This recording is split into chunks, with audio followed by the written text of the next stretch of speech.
R7 पुढे इथे पण दिलेले आहेत. दिसतंय तुम्हाला हे डायग्राम मध्ये? क्लिअरली इथे डायग्राम मध्ये दाखवलेलं आहे. So R1 to R7 this data is given to both the multiplexers. आता या मल्टीप्लेक्सर्स मध्ये SELA to select मल्टीप्लेक्सरचं मेन फंक्शन काय असतं? One to many. ओके, एक डेटा लाईन जी असते ती कुठल्या आउटपुटला मेनी आउटपुट्सला कनेक्ट केली जाते. Many to one. Multiplexer has the selection many to one. Many input lines it is having.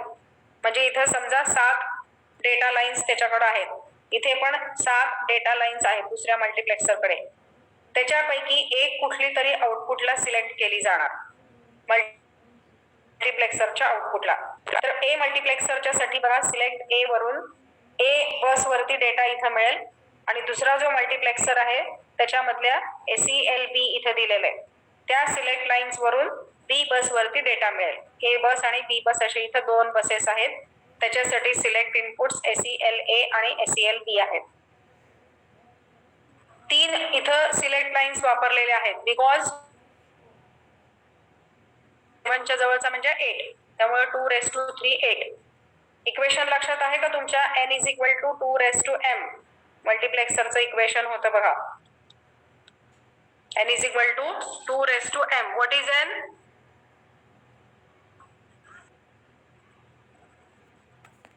n आणि m म्हणजे काय सांगितलं होतं मल्टीप्लेक्सर मध्ये?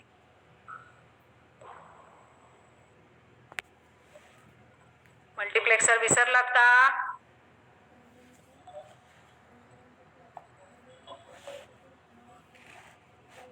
मल्टीप्लेक्सर मध्ये n is number of data inputs and m is number of select inputs. ह्याचं equation तुम्ही study केलेलं आहे. n = 2⁻m. Do you remember? Yes, sir. मग विसरलात का? फर्स्ट सेकंड चॅप्टर मध्ये होतं ना हे.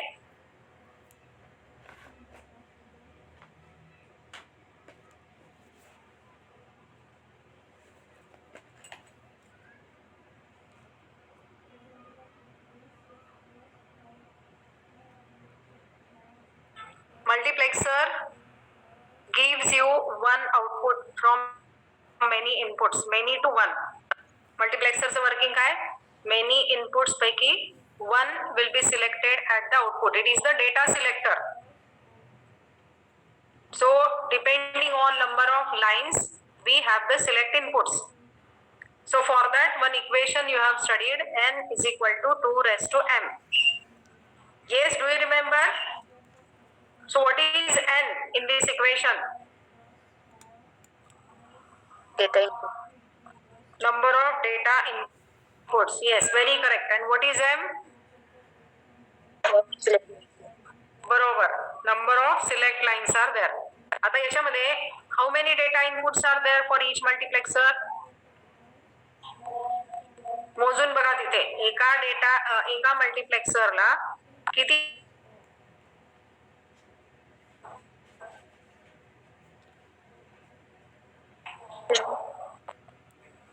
7 R1 to R7 7 रजिस्टरचे 7 आहेत. ही मल्टीप्लेक्सरला दिलेलं आहे बघा. Yes, 8 ma'am. 8 in Totally 8 data inputs are there. Yes, very correct. 8 data inputs जर असतील याच्यामध्ये तर सिलेक्ट लाईन्स किती असायला पाहिजे? 3 select line should be there. मग तिथं मल्टीप्लेक्सर पहिला जो आहे तिथं SELA सिलेक्ट ए किती लाईन्स आहेत मोजा बरं? 3 lines. 3 lines are there. Okay. Similarly दुसरा जो मल्टीप्लेक्सर आहे त्याच्यासाठी again select B. How many input lines are there सिलेक्टच्या? 3. Again 3 are there. बरोबर. म्हणजे मल्टीप्लेक्सर ए कडून जो आपल्याला डेटा घ्यायचा आहे it will be available from the 3 select lines. त्याच्यामध्ये 8 पैकी 1 डेटा आउटपुट सिलेक्ट होईल. दुसरा जो मल्टीप्लेक्सर आहे त्याच्यासाठी select B. Again it will be data selecting out of the 8 input lines at 1 at the output. Okay, मल्टिप्लेक्सरचं वर्किंग जे तुम्ही शिकलेलं आहात तेच इथं वापरलेलं आहे. फक्त ते इनसाइड द सीपीयू कसं वापरलेलं आहे ते तुम्हाला डायग्रामॅटिकली समजून घ्यायचंय. So many to 1, the concept is same. Many input lines पैकी 1 will be selected at the output depending on the select lines. So 2 multiplexers are there. Okay? इथपर्यंतचा पार्ट कळाला का? हे मी एवढं करते आता. एक मिनिट हा. हे एवढं कळालं का? This much part have you understood? जेवढं मी आउटलाईन केलेलं आहे. कळालंय ना? Yes, आता खाली या. एकच ब्लॉक त्याच्यातला राहिलेला आहे. काय नाव दिलंय त्याचं? ALU, arithmetic and logic. कुणाचं तरी माईक आहे पहा. खाली इथं जे आहे तो अरिथमेटिक अँड लॉजिकल युनिट आहे. ओके, आता इथं मल्टिप्लेक्सर 1 जो आहे त्याच्या A बस वरून एक डेटा मिळाला, B बस वरून दुसरा डेटा मिळाला. मग पुढं काय करणार ALU? त्या दोन डेटाचं घेऊन काय करणार ALU? काहीतरी त्याला ऑपरेशन जे त्याला परफॉर्म करायचं आहे ते आपल्याला सांगायला पाहिजे की नाही? Isn't it? दोन डेटा बाईट्स असतील ते ALU ला मिळालेले आहेत दोन मल्टिप्लेक्सर कडनं. ते कसे मिळाले ते वरती आपण बघितलं. So after taking the data, what the ALU will perform the operation. So that operation you have to specify. That operation you have to specify. मग ते कसं स्पेसिफाय करतो आपण? इथं बघा 1 2 3 4 5 तिथं लाईन्स दिलेल्या आहेत आणि तिथं लिहिलेलं आहे OPR. OPR म्हणजे काय? The operation we have to specify there. त्याच्यासाठी 5 बिट्स 5 लाईन्स दिलेल्या आहेत. जे काही आपल्याला तिथं ऑपरेशन परफॉर्म करायचं आहे त्या दोन डेटा बाइट्स वरती, that operation we have to specify there using the 5 lines. म्हणून तिथं 5 लाईन्स दिलेल्या आहेत. जे ऑपरेशन सांगितलेलं असेल ते ALU will be performing and finally it is giving you the output. Are you getting this? Finally it is giving you the output. मग इथं जे आउटपुट मिळालेलं आहे that we can store in the registers also. म्हणून इथं हा एक control दाखवलेला आहे बघा. हे जे आउटपुट मिळालेलं आहे ते कुठल्या तरी एका रजिस्टर्स मध्ये पण आपल्याला स्टोअर करता येतं किंवा डायरेक्टली आपण इथं बाहेर हे आउटपुट म्हणून पण घेऊ शकतो. ओके, तर in this way the registers are arranged inside the CPU. त्याला काय म्हणायचं? General register organization of the CPU. Yes, all of you are getting this particular diagram. ही डायग्राम समजली आहे का सगळ्यांना? 3 पार्ट्स मध्ये मी सांगितलेली आहे बघा. पहिल्यांदा हा पार्ट सांगितला, मग हा दुसरा पार्ट सांगितला, मग हा तिसरा पार्ट सांगितला. Okay, have you understood this? yes, ma'am. समजले ना? डायग्रामचं वर्किंग समजलंय ना? Yes, okay. आता खाली जे दिलेलं आहे कंट्रोल वर्ड रजिस्टर. जेव्हा आपण प्रोग्रामिंग करत असतो तर कंट्रोल वर्ड एक आपल्याला तयार करायचा असतो. Depending on this control word format. तर त्या कंट्रोल वर्डचं फॉर्मॅट काय असतं ते इथे दिलेलं आहे बघा. ही वरची झाली ब्लॉक डायग्राम. खाली इथं जे दिलेलं आहे तो कंट्रोल वर्डचा फॉर्मॅट दिलेला आहे. काय काय दिलेलं आहे?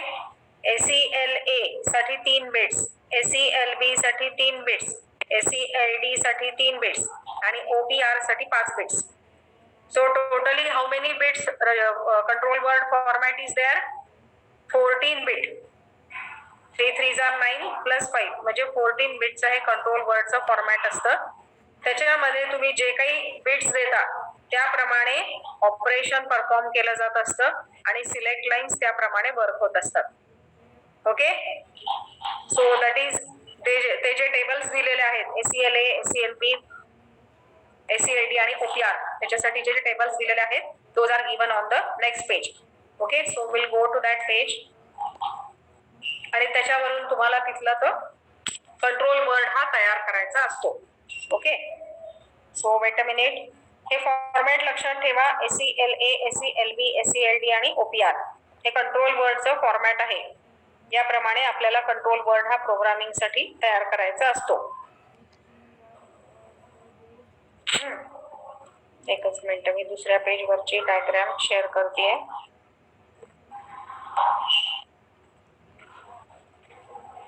इथे दिलेले आहेत बघा हे दोन tables. Encoding of the register selection field. Register सिलेक्शनचे जे 3 फील्ड्स आहेत SELA, SELB, SELD त्यातले इथे बायनरी कोड्स दिलेले आहेत बघा.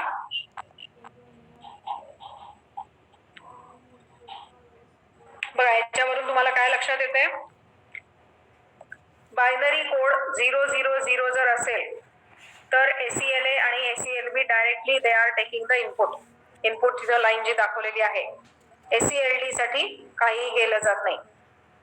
001 जर असेल तर SELA, SELB, SELD या तिन्ही वरून R1 हे रजिस्टर सिलेक्ट केलं जातं.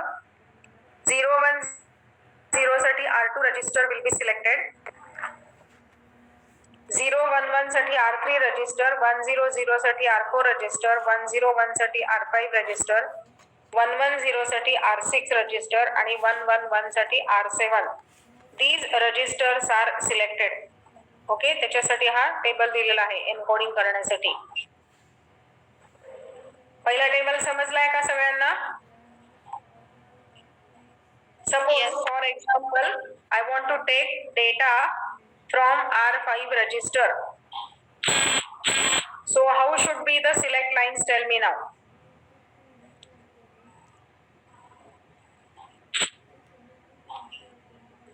Suppose for example I have to take data from R5 register. How should be the select lines? A, B, D. कशा असायला पाहिजे?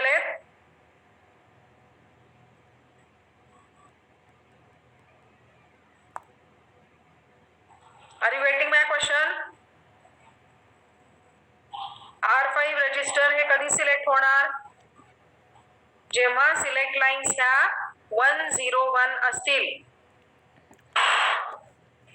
जेव्हा सिलेक्ट लाईन्स हे 101 असतील. कुठे दाखवलंय इथं? हे बघा मी या ठिकाणी दाखवतेय. ही लाईन दिसतीये का?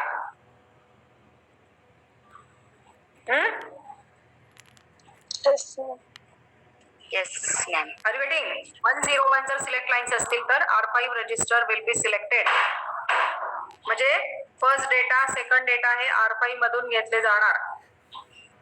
Suppose for example I have to take the data from third register R3. So how should be the select lines now? 011. Correct. लक्षात आलं हा टेबल कशासाठी दिलेला आहे?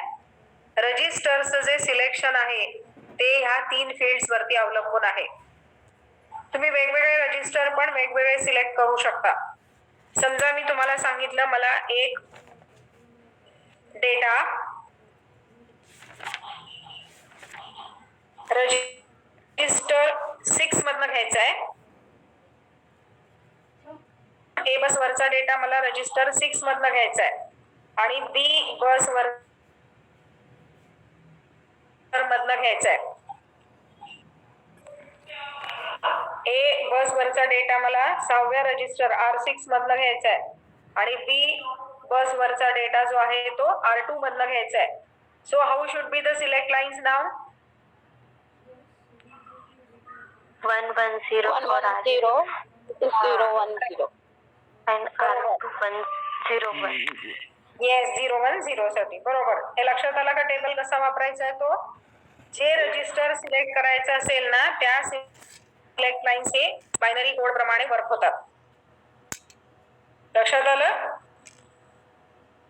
Yes, ma'am. So this way, okay, one more example I will ask you. A बस वरचा data I have to take from R4 आणि B बस वरचा data I have to take from R7. How should be the select lines?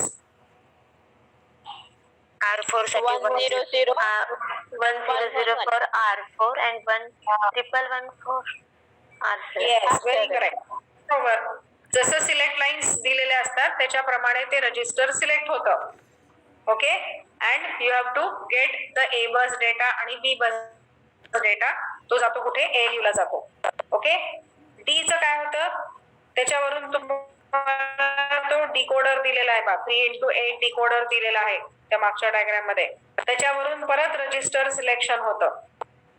R1 to R7 जे दिलेले आहेत ते. समजा त्या selection D मध्ये डिकोडर वरून 5th register you have to select. So how should be the select line for decoder?